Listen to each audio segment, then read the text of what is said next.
My sister Sheri was every parent's dream child. Seriously. I mean, not only did she always get good grades, she never got into any trouble. She never stayed out too late. Highly responsible.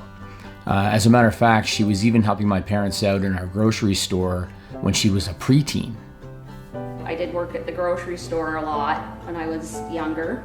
I hated Sunday shopping, I will not lie. I had to go to Delta every Sunday with Dad, and I had to run the cash while Dad cut meat and did all the other things, because at the same time Mom was running the Maori-town grocery store, so we had to work.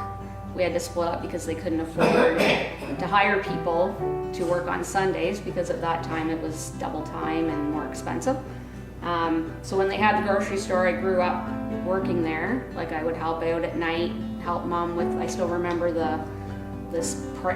looked like a pricing gun, but it was a little machine where we had to order the groceries, so you'd have to scan it and put how many you wanted, and you had to do the orders. I still remember helping her do that and helping her stock shelves and things like that.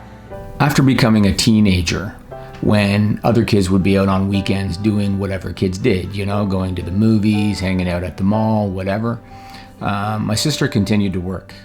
I remember in her later teen years that she worked at Wilco, which was kind of like Canada's Walmart before Walmart. But even earlier than that, even before she was a teenager, or right around the time she became a teenager, Sheri worked and took paid gigs every weekend as a babysitter. There wasn't a lot of people in Maori-town our age that were babysitting, so I was booked every single weekend, Friday, Saturday, Sunday. I was booked all the time babysitting, and I still remember every weekend I'd come back and hand Dad my money, and he had to go to the bank on Monday and put it in my account. So I still remember doing that, and he'd be all proud going with my $20 that I made, to put it in my account for me every week. So it's pretty clear that my sister knew from an early age that she wanted to make her own money.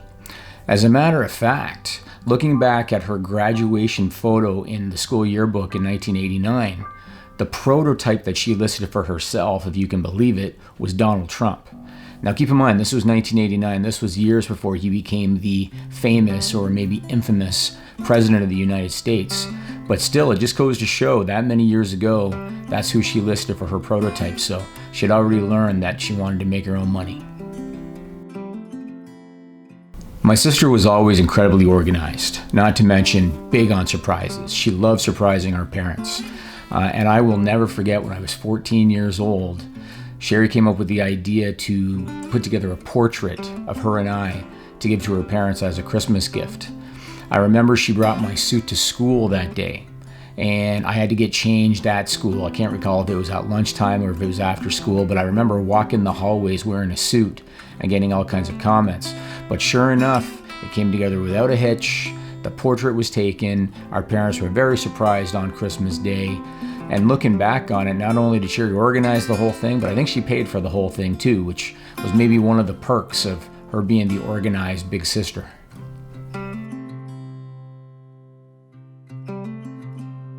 My first year of high school was also my sister's last.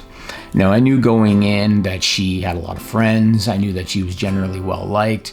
I had met several of her friends before that point, so I knew all these things going in. What I didn't realize was that the school faculty also really liked my sister because, again, she kept good grades, she never got into trouble, and she often volunteered her time and took part in extracurricular activities. And so here I was my first week, and some of these teachers were salivating over the fact that Sheri Vanderlinden's younger brother had started high school, because they knew that that was her last year and she was going to be heading to college, but suddenly there was another member of the bloodline that they could turn to and that they could depend on to kind of pick up from where she left off. Oh boy, were they wrong.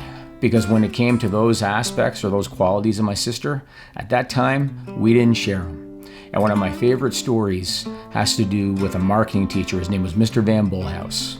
And the school store, which they called the Loft, he managed that store, and my sister oftentimes volunteered her time and worked in that store for him. So on my first day of marketing class, Mr. Van Bolhouse is my teacher, and as soon as that class ends, he beelines for me, and I know what's coming. By this point, I'd been in school for a few days. I kind of had an idea of the lay of the land a little bit, and I understood how the faculty looked at my sister. So when he came up to me, I knew it was coming, and he basically asked me if I wanted to volunteer and work in the school store. And he asked me in such a way that he just assumed my answer would be yes. Once again, in those days, I was not my sister, and so I politely turned him down. After that, it wasn't more than a couple of weeks before Mr. Van Bullhouse kind of figured me out. And I will never forget sitting in class one day and him yelling and saying, "Mr. Vanderlinden, are you going to look at the clock the whole class, or are you going to get some work done?"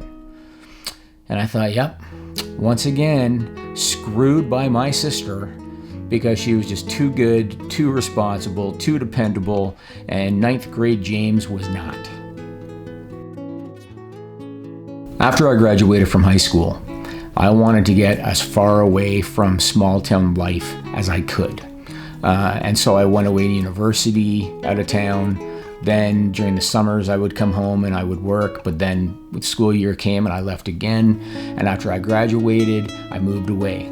I was looking for new opportunities in a different place, and I moved away. And I knew that my parents didn't like it, but they begrudgingly accepted it. Fortunately, they had the good one of the family, my sister, to depend on, because not only did she decide to go to college at home, but she also literally the next week after graduating from college got a job in our hometown and kept that job for over 2 decades. So I went to college. I ended up staying here in Brockville, going to school.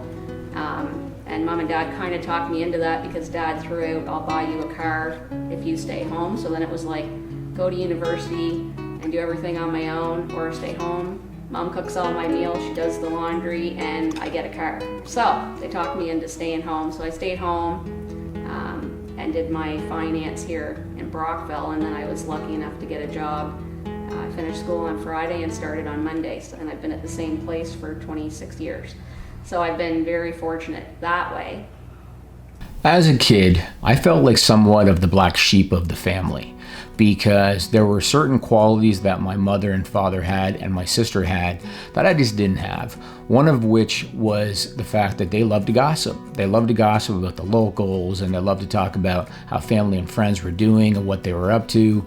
And myself, I just didn't care about that, and I didn't partake in those conversations.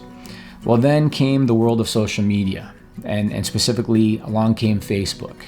And Facebook was the perfect outlet for a social butterfly like my sister, because it allowed her to connect with grade school friends, high school friends, college friends, family, colleagues. It allowed her to connect with everybody and allowed her to keep in touch with everybody and keep them up to speed on what she was doing and what I was doing.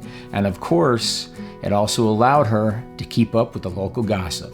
So it was the perfect outlet for her, and it fit her personality. As my parents got older and as they entered their retirement years, my sister remained their go-to. She lived just up the street from them. She was their first phone call whenever they needed anything. She, again, set the bar.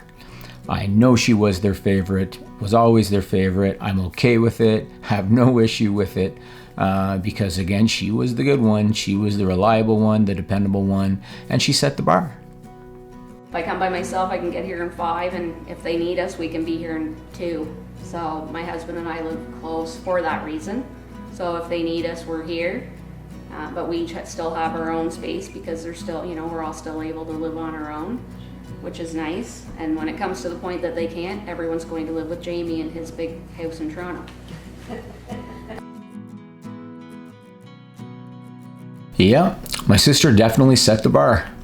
And my young daughter now has no idea what shoes she's going to have to fill in order to try to be the same responsible, dependable, reliable daughter for me that my sister always was for her parents.